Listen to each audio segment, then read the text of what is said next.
Hello, today we are going to talk about isothermal process. Now we have a system in which we have got some monoatomic ideal gas molecules. Let me say till here we got some monoatomic ideal gas molecules which is fitted with a piston. There is a piston attached and it is completely isolated where these molecules cannot escape. Now I have got one more heat source in the bottom where I can supply some heat energy. This is heat source.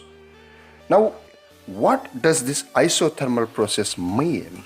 This is actually an application of first law of thermodynamics, and here we go for the first law of thermodynamics.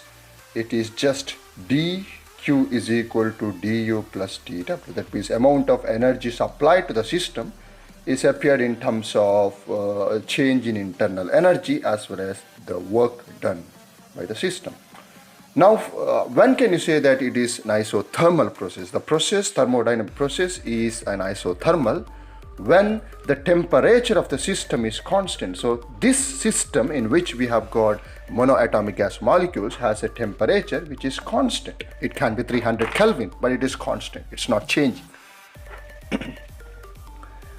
Now, the internal energy of this gas system is given by, for monoatomic gas, the 3 degrees of freedom, so it is 3/2 kb into T. So this is actually internal energy of these gas molecules. Now this internal energy just remains constant because temperature is constant for the isothermal process. So temperature constant, kb is anyway constant, Boltzmann constant. So the whole U is constant. So internal energy remains constant. That means the change in internal energy is equal to 0. So the first law of thermodynamics can be redefined. dq is equal to du is 0 plus dw.